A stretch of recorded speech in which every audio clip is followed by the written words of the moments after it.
about the Elizabethan age.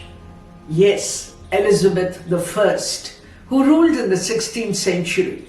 And we have looked at poets like Shakespeare earlier. Today, we are looking at not so well known, but Ben Jonson. What is this age all about? Prosperity in every which way in England. They set out to sail and building up of their empire in a few years from now. But we are looking at the literature of the period. And what did the literature have? Fantastic drama. Remember the theatre of the Elizabethan age. And then we had poets. We had all kinds of poetry. Remember, we had the sonnet, which became very, very popular then, the love sonnets. We are looking at a man who wrote very serious kind of drama. But when we look at his poetry, we are looking at a love poem. So, well, in the Elizabethan age, Ben Jonson with his poem to Celia. Ben Jonson, 1572 to 1637. Ben Jonson, he was a dramatist. He was also a lyric poet and a critic. What is interesting about his plays is that he popularized what we call the humors, not the comic element in his plays, but the humors of the body, which he said were four.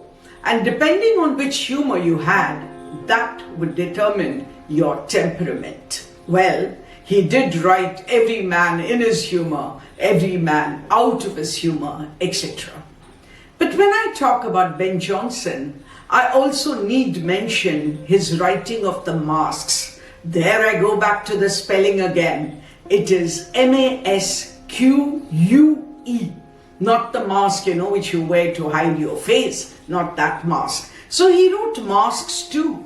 He contributed a great deal to Jacobean theatre. Unfortunately, he died young as a result of a drunken brawl. If he lived on, maybe he would have written more poetry and more plays for us. But today, we are looking at him as a lyric poet.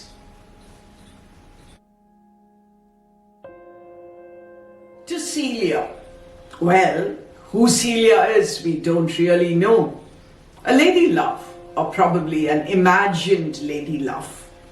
But he begins in a very, very romantic way. Drink to me only with thine eyes, and I will pledge with mine. Or leave a kiss but in the cup, and I'll not look for wine. The thirst that from the soul doth rise, doth ask a drink divine. But might I of Jove's nectar sup, I would not change for thine. Can there be a greater compliment to your lady love when your lover says, even if Jove were to come, Jove, Zeus, remember, the god, with a cup of nectar, I will not exchange it. I would rather drink from your cup. But the poem begins with him saying, I don't need wine, because drink to me only with thine eyes. That is enough, because that would be proof enough that you love me. Thirst for love, thirst for desire, not thirst for something as ordinary as wine. That's what Ben Jonson says. Or leave a kiss but in the cup, and I'll not look for wine, because this is a cup that you have handled, and when that cup comes to me, even if it's empty, I know it's filled with your love. The thirst that from a soul doth rise, doth ask a drink divine. Heavenly drink, but here the heavenly one is not from Zeus, but it is from you. It is from you, my beloved, is what he says. There has been a lot of discussion. Is this physical love or is this spiritual love? I think each reader can interpret it as he or she pleases. I sent thee late a rosy wreath, not so much honoring thee as giving it a hope that there it could not withered be. Can you look at it? A rose comes to you, but if it's with you, it will never wither, right? So he says, even the rose will be blessed because the rose was with you. So lately, it's recently, I sent you a rose. But thou thereon didst only breathe and sends it back to me. Since when it grows and smells, I swear, not of itself, but thee. How does one reciprocate love? He says, I sent you a rose, and I know the rose will not wither if it's with you.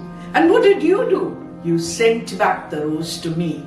Now he interprets that sending back of the rose as reciprocal of her love. She didn't send it back because she didn't want it, but she sent it back to show that she loves him too. And what did she do before she sent it back to him? On it, she breathed. Since when it grows and smells, I swear, now the rose is not just a rose to me. A rose is something that has come back from you, and therefore, since when it grows and smells, I swear, not of itself, but thee. What a love poem Johnson has written here.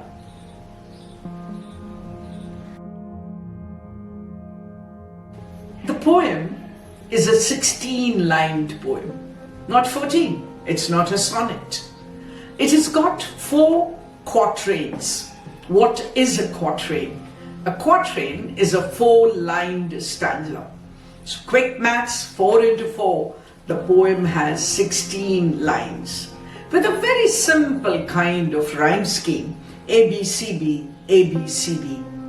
I'm using these technical terms with the assumption that at least my regular viewers by now know all these words.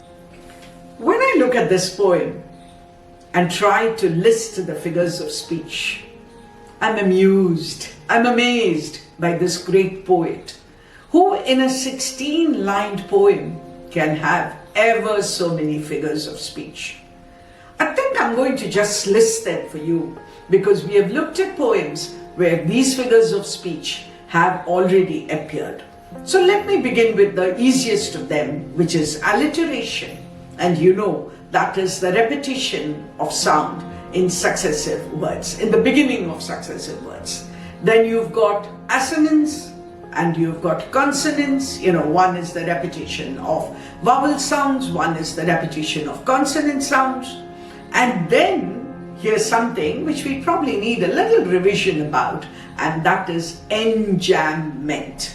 But we have that, remember, where the line does not end grammatically at the end of the line, but continues on into the next line. This is the opposite of caesura.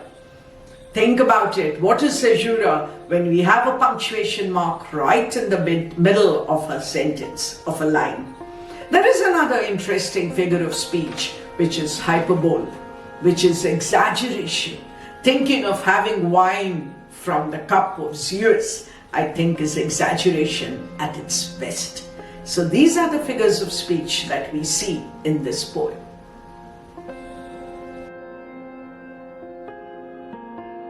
To Celia is a love poem. So what would you like to do? Read more love poems? Yes, the Elizabethan age is the best age to read love poems. Look at the sonnets. Look at the sonnets of Shakespeare, the sonnets of Sidney, and many more poets. You can add Spencer too if you want, and of course Ben Jonson himself. Read, read and read more, for there is a world of poetry awaiting you.